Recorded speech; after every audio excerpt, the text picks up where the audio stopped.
fixing all that's broken or hacked by cobblers. D-Labs. D-Labs. There's no need to fear, D-Labs Electronics is here. It's Terry at D-Lab, and what are we doing today? Fixing an amp? Well, kind of. I'm fixing the cabinet. Take a look at this.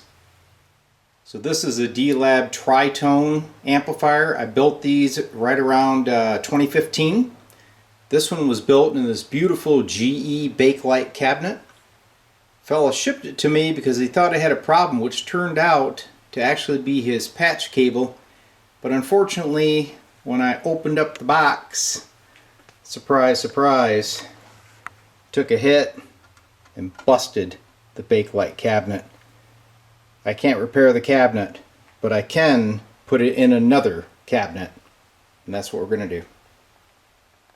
So the chassis from this Bakelite cabinet is going to slide into this wood cabinet. Now this cabinet's kind of cool. It's actually an old Pilotuner wood cabinet, and I used to build a whole line of what I called Mojo amps. I still had a few left. This one has not been refinished, but it still looks cool and vintage. And guess what? I also have the dial. Let me show you that. Alright, so this is the metal dial that used to be on the chassis. So if you envision, it would sit back here like that, okay?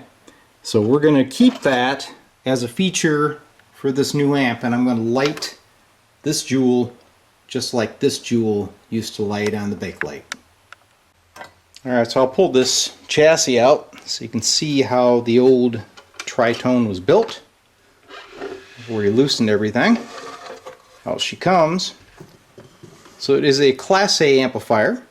Runs a 6SL7 preamp and a 6AQ5 output tube. So about a 3-watt. Power transformer, output transformer, idiot light, which we're going to move to the center to line it up with the new dial, which would be this. It should pop right on there with a little bit of manipulation.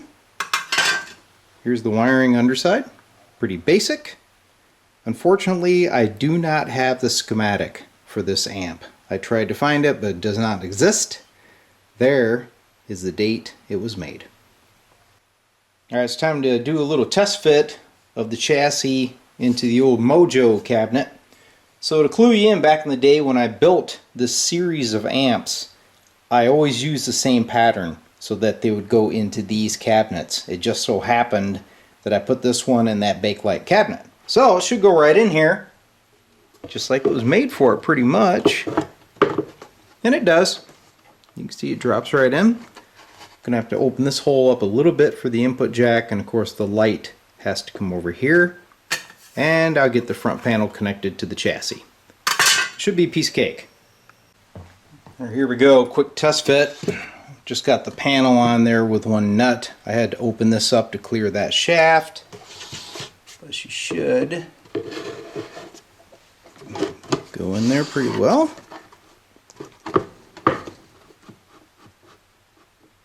Yep, seems to. Now, just need to get that light to the center. Alright, so I got the light relocated. Move the ID tag up here. CD of the day, Joe Jackson, live in New York. It's a great live CD, you gotta check it out. Alright, getting close. The amp is installed in the cabinet. Looks pretty good. I even have the screws in the bottom. Actually had to re-drill and kind of countersink those a little bit.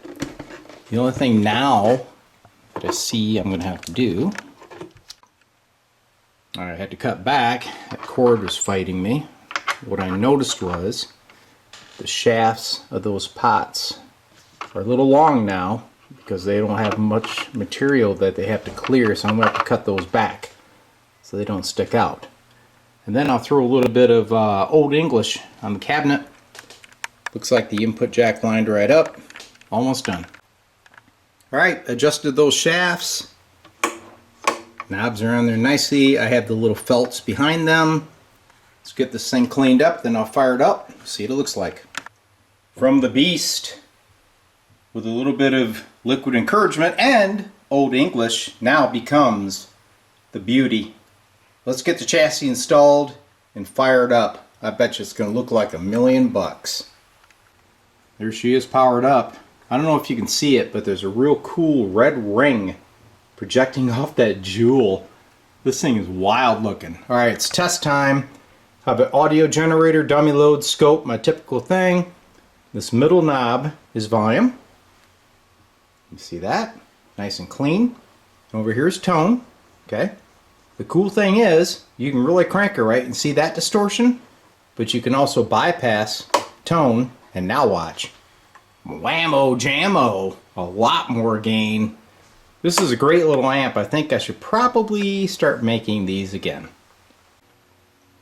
Well, here's the back view of the new wood-cased tri-tone amp.